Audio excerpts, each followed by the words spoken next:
Hello everyone, welcome back to topper bench. और Day poem का question answers को हम लोग अभी कंप्लीट करने वाले हैं। इसमें आपको थिंकिंग या स्किल्स भी आपको एक जगह पे मिल जाएगा इसी वीडियो में।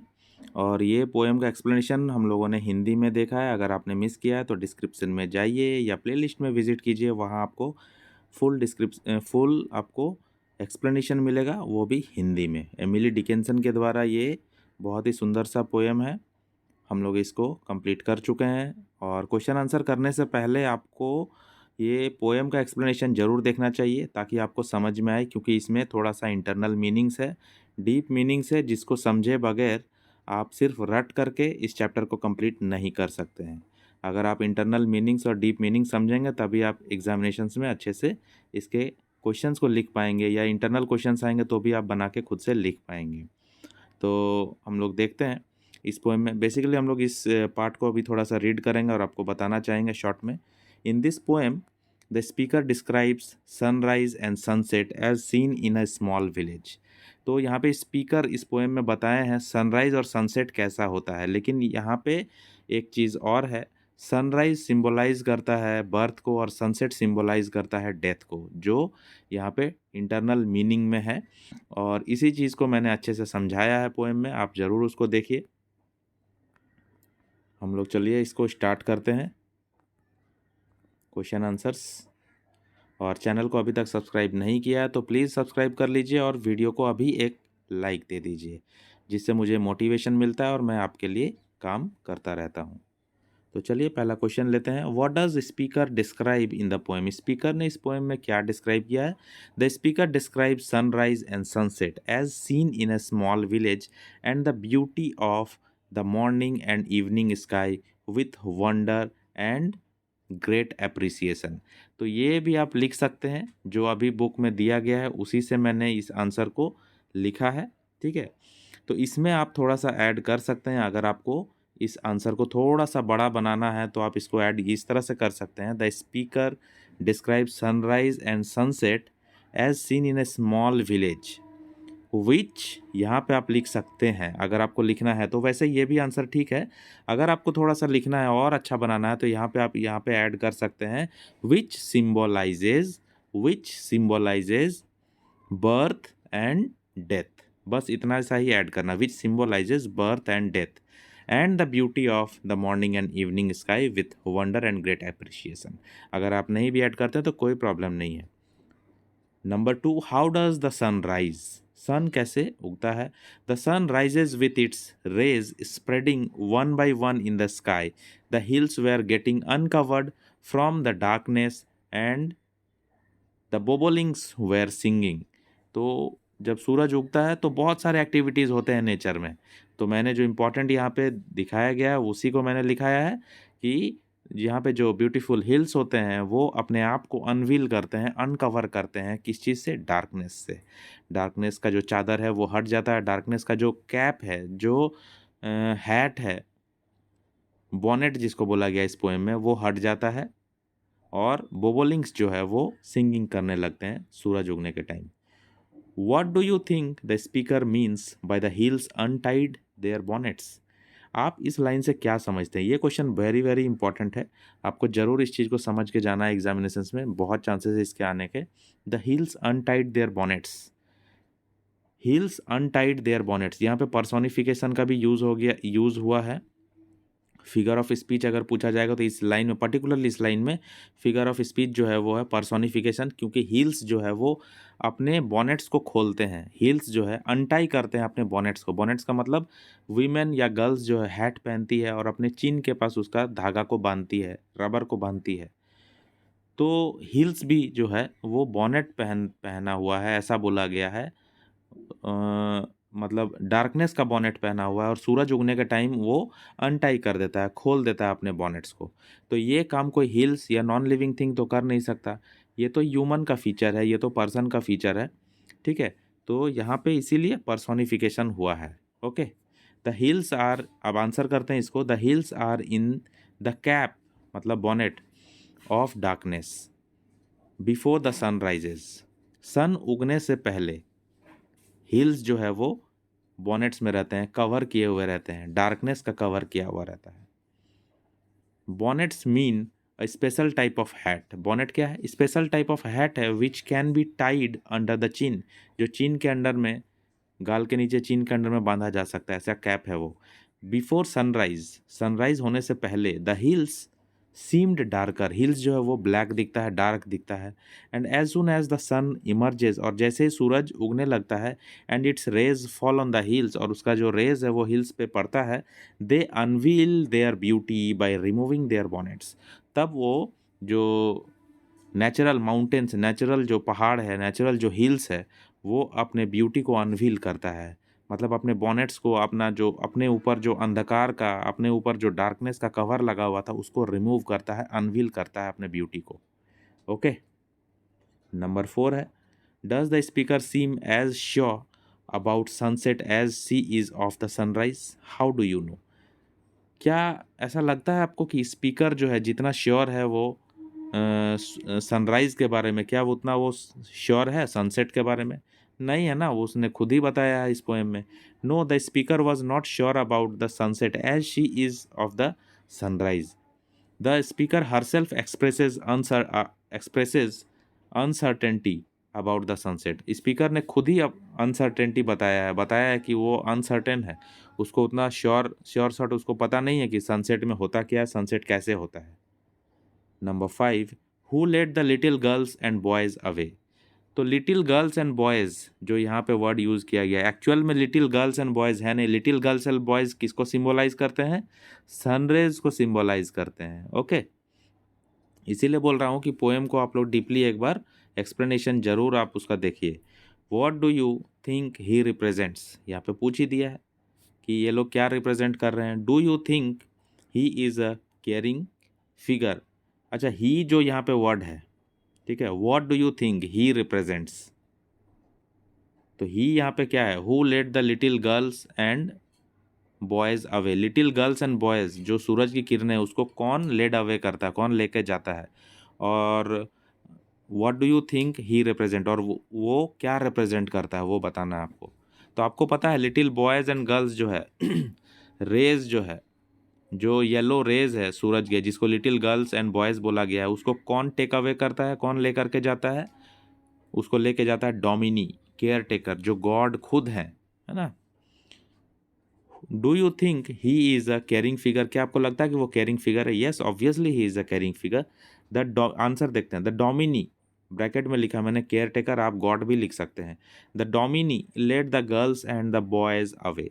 डोमिनी जो है सारे बॉयज़ को और गर्ल्स को टेक अवे करते हैं, ले करके जाते हैं, मतलब सारे सूरज की किरणों को ले करके जाते हैं इवनिंग के टाइम पे, है ना।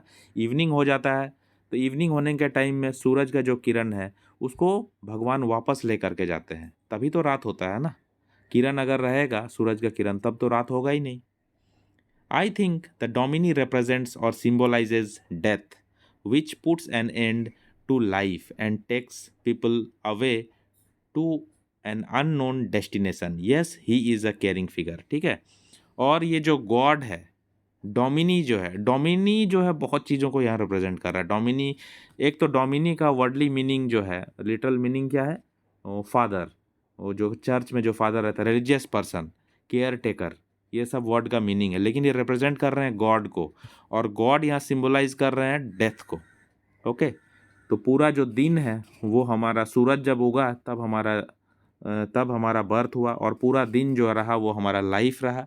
और दिन का जब एंड हुआ तो सूरज की किरणों को वापस लेकर के भगवान जा रहे हैं, और वहाँ पे जो है डेथ का जो बैरियर है वो लगा रहे हैं, है ना। और उसके बाद से अंधेरा शुरू हो जाता है। तो डोमिनी जो है वो रिप्रेजेंट कर रहा है, सिंबलाइज कर रहा है डेथ को भी, है ना, जो कि भगवान खुद हैं dominie. Which puts an end to life, जो लाइफ को एक एंड करते हैं, वहाँ पे शाम हो जाने के बाद लाइफ का एंड हो रहा है। And takes people away to an unknown destination, और लोगों को एक अननोन डेस्टिनेशन पे ले जा रहे हैं। डेथ के बाद किसी को पता नहीं है कौन कहाँ जाएगा, अननोन डेस्टिनेशन है। और लास्ट क्वेश्चन का जो आंसर है, yes he is a caring figure. अब बी, इसको थोड़ा सा अच्छे से पढ़ना है और समझना है। मेटाफर, मेटाफर के बारे में यहाँ पे दिया गया है, आप बुक में रीड कर लीजिए। मेटाफर क्या है ना। कोई एक चीज़, कोई एक फ्रेज़ को दूसरे किसी चीज़ के साथ जब हम लोग सिमिलर बताते हैं, without using the word like and as, तब हम लोग मेटाफोर बोलते हैं। In the poem the speaker calls the rays of sun ribbons. इस पोएम में स्पीकर ने सूरज की रोशनी को रिबन्स बोला गया है, रिबन्स बोला है ना। तो यहाँ पे मेटाफोर यूज किया गया है, ओके। क्योंकि बिना लाइक बिना एज वर्ड के यूज किए हुए उसने सिमिलर बताया सनरेज को और रिबन्स को।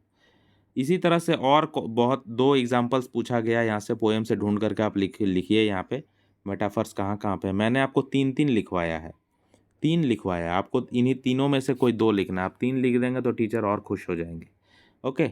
The speaker refers the same sunrays as yellow boys and girls in stanza 3। Stanza 3 में yellow boys and yellow girls बोला गया है। किसको? आखिरकार तो वो सनरेज ही है ना। जिस सनरेज को फर्स्ट पैराग्राफ में रिबन बोला गया है, उसी सनरेज को थर्ड स्टैंजा में yellow boys and yellow girls बोला गया है, okay, without using the word like and as. तो यहाँ भी मेटाफर है।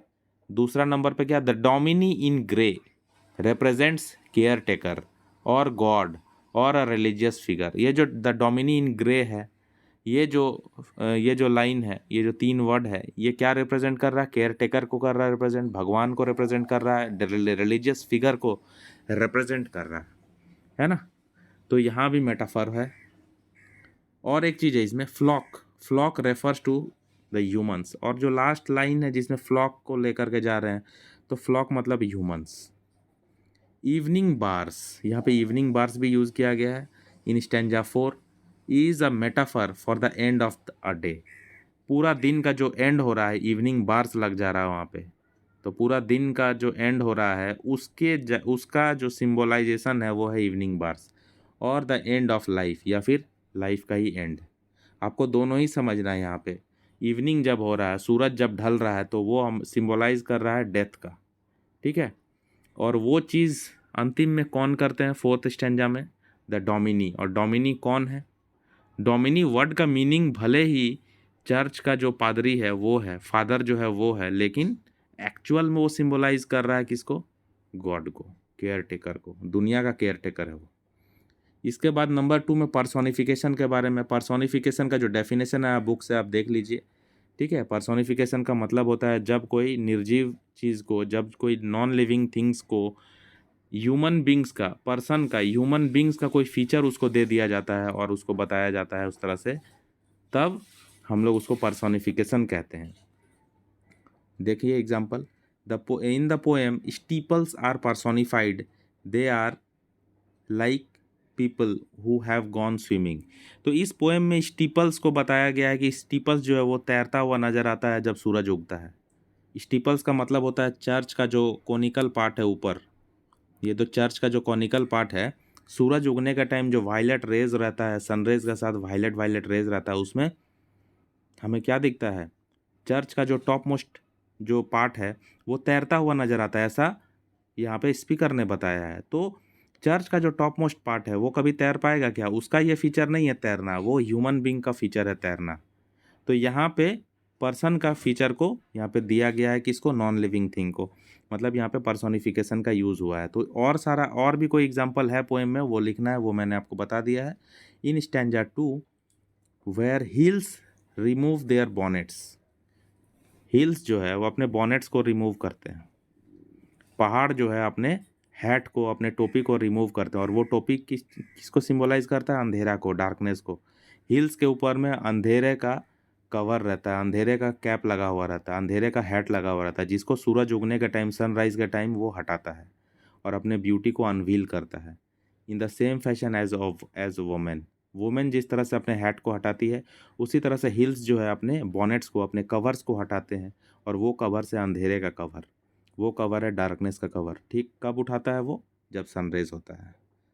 थिंकिंग स्किल्स को हम लोग स्टार्ट करते हैं। Who is the speaker in this poem? Speaker कौन है इस पोएम में? What kind of person is the speaker, और कैसा पर्सन है वो? The speaker in this poem is an unnamed child.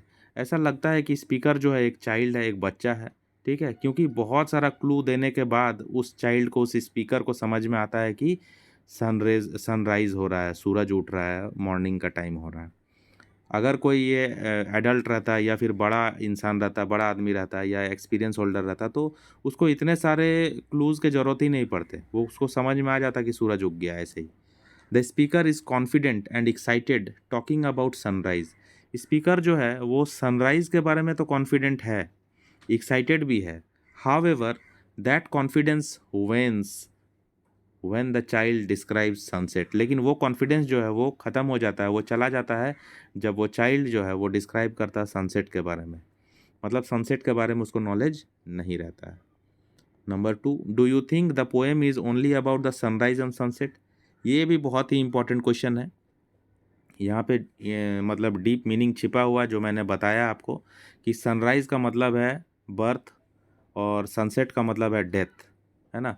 और वो डेथ को लाता कौन है? इस बुक में जो वर्ड यूज़ किया गया डोमिनी इन ग्रे।